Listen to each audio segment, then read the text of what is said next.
Olá, muito bom dia a você que está nos acompanhando aqui pelo Notícias Agrícolas e quer saber informações do feijão. O mercado do feijão ainda segue firme para o carioca. O feijão preto teve aí uma deslizada, mas a gente vai explicar direitinho o que aconteceu e principalmente a gente vai trazer para vocês um pouquinho da tendência desses dois mercados. E quem analisa feijão para a gente aqui no Notícias Agrícolas é o meu amigo Marcelo Líderes, presidente do IBRAF, Instituto Brasileiro do Feijão. Seja bem-vindo, Marcelo. Obrigado mais uma vez por estar aqui com a gente, nos ajudar a entender essa dinâmica aí do mercado de feijões pelo Brasil afora.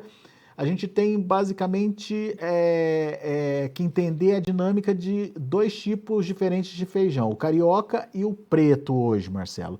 Eu queria começar pelo carioca. Aparentemente preços firmes ainda, mas eu queria te ouvir se é de fato preço firme, se tem algum sinal de alerta, alguma atenção aí por parte dos produtores e principalmente como é que a gente pode entender o que vem pela frente. Afinal de contas, a gente está caminhando aí para uma finalização da segunda safra, né, Marcelo? E queria entender como é que você avalia essa segunda safra. Seja bem-vindo. Obrigado por mais essa oportunidade aí, Alexander. É sempre bom estar aqui conversando com você, com os produtores, né, que seguem, e não são poucos aí, né, no Notícias Agrícolas. É uma responsabilidade, mas é com prazer que eu faço isso, né, trazer as informações que a gente vai observando no mercado. E essas informações são construídas, né, sempre lembrando, junto com os produtores. São os produtores, os empacotadores, os corretores que vão municiando aqui o IBRAF de informações para que a gente possa ter esse cenário que a gente devolve, então, para os produtores em oportunidades como essa. Então, a questão aí da oferta, a gente sabe que os produtores hoje estão bastante preocupados porque saiu uma notícia aí destacando números da Conab, né? Mas a gente precisa fazer aí uma análise dos números da Conab para poder entender qual é o impacto desses volumes que eles comentam. Então, a Conab está comentando em 23 milhões e meio de sacos, né? Eles passam em toneladas e aí alguns informativos aí colocam isso em sacos. Só que se você pega 23 milhões de sacos, né, 23 milhões e meio de sacos, e joga isso para o mercado em geral, primeiro que um supermercado que tem acesso a essa informação, ele vai dizer assim, olha, eu li que tem 23 milhões e meio de sacos, que história é essa do feijão carioca continuar com preço alto? O feijão preto tem que cair o preço, 23 milhões e meio de sacos, mas é preciso, como eu comentei, analisar esses números. E quando esses números errados tomam conta do mercado, eles prejudicam o produtor em muito. Então, esses informativos prestam um desserviço para o nosso setor de feijão. E a gente convida eles, quando quiserem, a debater esses números. Semana passada nós estivemos na Conab, conversamos na Conab lá em Brasília, sobre a nossa percepção do mercado sobre os números, e eles se dispuseram a analisar, passaram como são feitos esses números, para que a gente possa ir chegando mais perto da realidade. Essa que é o objetivo, né? Esse que é o objetivo.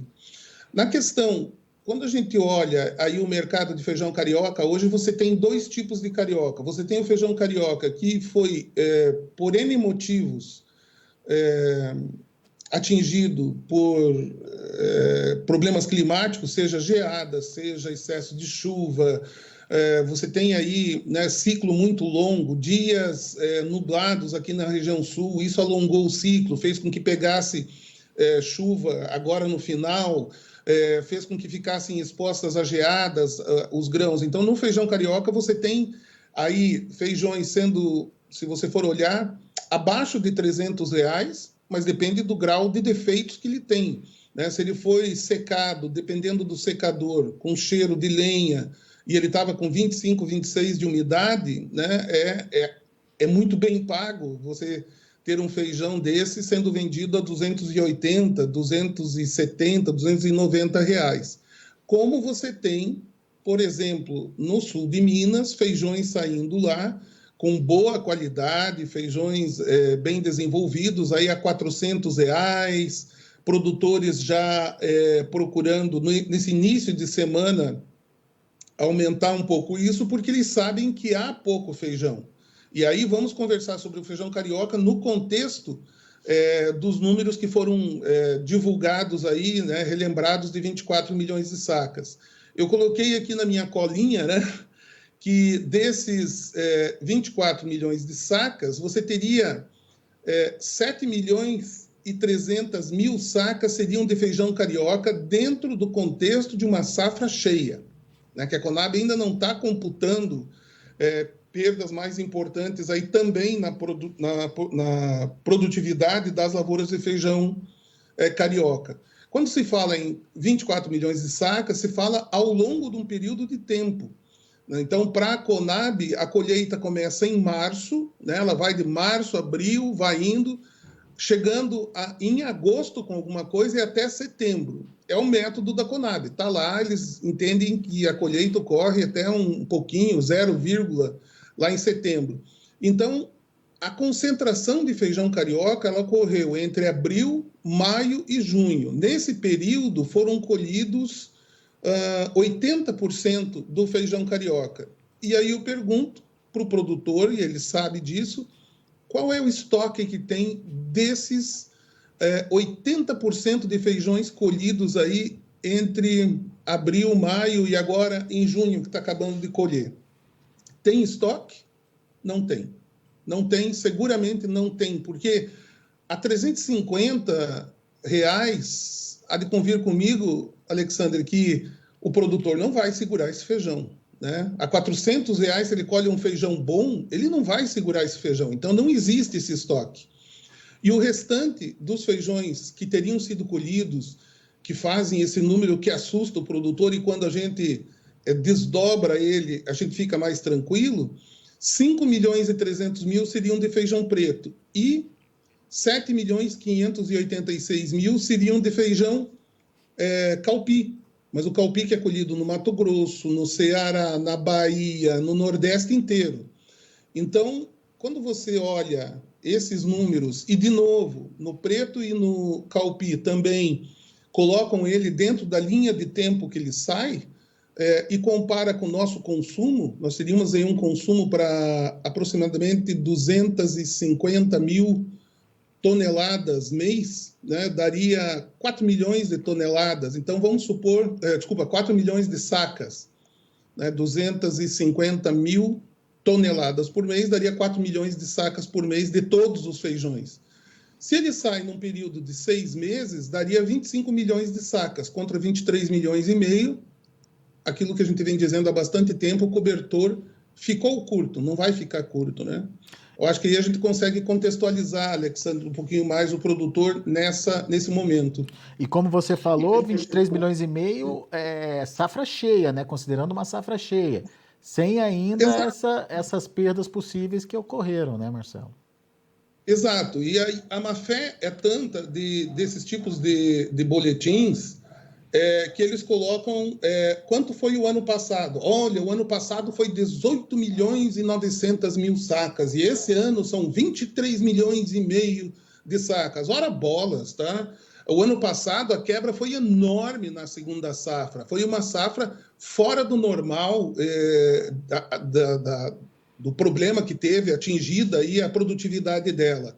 Então é má fé comparar essa safra com a do ano passado, ainda que seja verdade. É verdade que foi uma safra bastante pequena, menos de 19 milhões de sacas, mas é verdade também que foi muito atingida por problemas climáticos, o preço subiu bastante também naquela oportunidade, e se fosse 23 milhões e meio de sacas, gente, não daria para abastecer o mercado durante 6 meses até o próximo pico de safra de feijão carioca, porque o próximo pico de safra não é de feijão preto nem de feijão calpi, é de feijão carioca só no mês de agosto e setembro. Então, a gente coloca dessa forma, porque a gente sabe que o produtor está lá cuidando das atividades dele, e essas informações negativas impactam muito, né? Essas chegam lá para assustar o produtor, né?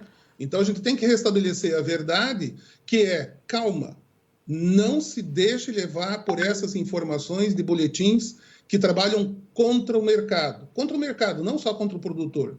Porque quando anunciam esse tipo de informação errônea, estão influenciando também aquele produtor que está plantando agora, que tem que tomar decisão de plantio. Daí ele olha assim, poxa vida, tanto feijão, então o mercado vai despencar de preço, eu não vou plantar. E aí, consequentemente, o nosso consumidor lá na frente vai ter que pagar muito caro porque menos gente vai plantar. É de uma irresponsabilidade que deixa a gente chocado. Essa que é a verdade. Marcelo, mas o mercado é soberano, a oferta e demanda está aí para ser apresentada. E o preço vem se mantendo firme, o que mostra que tem essa escassez. O grande problema de uma informação dessa é que, ao você jogar essa informação no mercado, você pode ter uma concentração ali de feijão com produtores preocupados do preço derreter mais adiante, e isso sim poderia ter o efeito de baixar os preços. Sim, e depois você teria uma baixa agora e uma alta acentuada lá na frente. Era o que acontecia antes, quando a gente dependia das informações que vinham do Brás em São Paulo, né? Então, o que acontece no Brás não influencia o mercado. Se alguém mandou 10 mil sacas para o Brás, é óbvio que se eu estou lá, eu não vou querer comprar lá, eu vou tentar comprar no interior para não pressionar as cotações lá. Isso era antigamente. Hoje, o que manda é a informação daquilo que está acontecendo nas lavouras. E aí você está certíssimo, porque os números provam que esse tipo de informação desses boletins, principalmente que vem lá do Brás em São Paulo, são totalmente errôneos, são falaciosos. O que eles desejam é assustar o produtor, cair o preço para que alguém possa comprar no mercado e daí especular com uma alta mais à frente. Então, se o trabalho deles, eles acham que é esse, o nosso trabalho é restabelecer a verdade com números e com evidências. Aí estão os números, as evidências são os preços que são praticados agora, e há 3, 4, 5, 6 meses atrás, a gente já apontava para essa situação agora sem um problema climático, só levando em consideração a área plantada dentro de uma produtividade normal. Nós já teríamos um momento agora de junho, julho, agosto, de preços mais altos, né? É claro que nós temos algumas variáveis aí que a gente não contava. Guerra na Ucrânia afeta o preço do feijão rajado no Brasil. Você sabia disso? Eu não sabia. Estamos vendo agora. Há uma parada mundial em todos os setores desses feijões coloridos. Então, a exportação está parada. Porque teve Covid, porque a China teve lockdown, porque nós temos essa situação de guerra, nós temos uma série de mudanças ocorrendo no mundo na área de alimentos muito grave. O mais grave é o que vem pela frente. E aí que o produtor pode prestar atenção, que é o quê? Vai ter fome no mundo? Vai. O que eles vão precisar? De todos os alimentos. Agora, quando a gente fala, né, lá fora, em inglês, de feed, a gente está falando de alimentação para animal, né? A soja, milho, e depois ela vai se transformar numa alimentação humana. A alimentação rápida, que é o food, que é o feijão, arroz, mandioca e vai por aí afora, tá? Essa alimentação também vai ter uma falta tremenda. E o que vai acontecer é que em algum momento os preços do mundo vão ser pressionados. Por que eu faço essa colocação? Porque tem produtor com feijão vermelho, tem produtor com feijão preto, com feijão rajado, né? E mung, mesmo calpi, e os preços não estão sendo interessantes para exportar. O mercado está travado lá fora, né? Então, o que é a hora do produtor olhar agora? Eu estava conversando há pouco com o pessoal da região da Zona da Mata, lá em Minas, colhendo feijão vermelho, um feijão vermelho fantástico, um ouro da mata, é um feijão... até recomendo todo mundo experimentar ele, porque é uma delícia. Esse feijão vermelho tem um mercado mundial muito interessante, só que está parado lá fora. Então, o que é a hora do produtor fazer? Olhar esses números, distribuição de consumo ao longo do período, 23 milhões e meio de sacas. Não quer dizer que o mercado vai despencar agora, né? Pode ceder, porque o feijão vermelho está tendo um pico agora, pode ceder o preço. É administrar o máximo possível para alongar a comercialização, tá? Desculpe que eu me alonguei um pouquinho fora do teu contexto da pergunta, mas achei que era interessante passar esse recado. A gente sabe que tem produtores aí muito preocupados com esses feijões diferentes. O que vai acontecer, né? Não, mas é muito pertinente a gente trazer todos os cenários possíveis aqui, até para justificar isso que você falou, e tranquilizar o produtor aí, evitar ele sair correndo para vender a qualquer preço aí o feijão dele nesse momento. Agora, o Marcelo, então a gente pode acreditar que agora passando então esse pico de oferta que tradicionalmente acontece, você colocou aqui abril, maio e junho, passando esse período, pelo menos junho, agosto, junho, julho e agosto, a gente ainda tem preços firmes para o feijão? Dá para pensar nesse cenário? Olha, todos eles tiveram um pico, como você comentou aí, nesse período, né? Até agora, o mês de junho. Se durante o período do pico os preços se mantiveram, aonde se mantiveram, com preço de carioca extra, no pior momento, R$ 380, o feijão preto, no pior momento, um feijão de qualidade, não baixou de 200, aquilo que é abaixo de 200 foi no sudoeste do Paraná, mercadoria que tem algum tipo de defeito maior. O feijão rajado, 300, 310, R$ 320. O feijão vermelho, também o vermelho da Red, mais ou menos por aí, até com dificuldade de vender nesse momento, mas nós estamos no pico da safra. O pico da safra do feijão vermelho da região de Madre de Deus, Nepomuceno, aquela região lá de Minas Gerais, um polo importantíssimo que vai ter muito bons resultados ao longo do tempo de estarem diversificando. Tudo é pico de safra agora. Então, quando é o pior momento para se vender? No pico da safra. A gente sabe que é difícil o produtor administrar todas as despesas e tudo mais para armazenar. Muitas vezes existe o desafio até de armazém. Mas vai valer a pena todo e qualquer sacrifício para fazer a venda de feijão carioca até o mês de agosto, setembro, né, os preços devem se manter bastante altos. O preço do feijão preto, nós produzimos mais, talvez 100 mil toneladas esse ano de feijão preto no Brasil, e olha só, nossa expectativa era que quando nós tivéssemos oferta de feijão preto, nós pudéssemos exportar, e o mercado está desse jeito lá fora que eu comentei. Só que o que aconteceu num país que tem 214 milhões ou 216 milhões de habitantes que consomem feijão? Subiu o preço do feijão carioca, aumentou o consumo de feijão preto. Deu um pouco de problema, de atraso na colheita, uma série de coisas no feijão preto aqui, e o preço se manteve. Ele foi abastecendo e tem liquidez. Feijão preto, feijão vermelho, feijão preto, feijão carioca. Esses feijões têm liquidez todo dia tem consumo.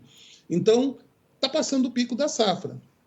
Mas o preto pode ser importado da Argentina. A Argentina teve geada dia 30 de março. Produtores lá que estão há 50 anos lá nunca viram a geada dia 30 de março. Então, eles também têm seus problemas, né? Dólar bateu 5 de novo. Não é assim, um estalar de dedos e vai vir feijão barato para o Brasil. Não tem essa expectativa e essa perspectiva. É difícil, é desafiador, mas é necessário administrar essa oferta nesse momento. Então vamos lá, feijão preto, dá para a gente dizer que a média é de R$ 200, preços abaixo disso são feijões de menor qualidade. Exato. No pico da safra bateu 200, hoje 220, 230 aqui no Paraná com viés de alta. Tendência aí de recuperação aí também, como pode acontecer com o carioca também, que, enfim, tende a reduzir o total ofertado aí a partir de agora, de junho, julho e agosto para frente aí, tendo essa perspectiva de melhora de preço também. Enfim, um cenário que não é para se assustar diante dos números que vêm sendo divulgados aí então, certo?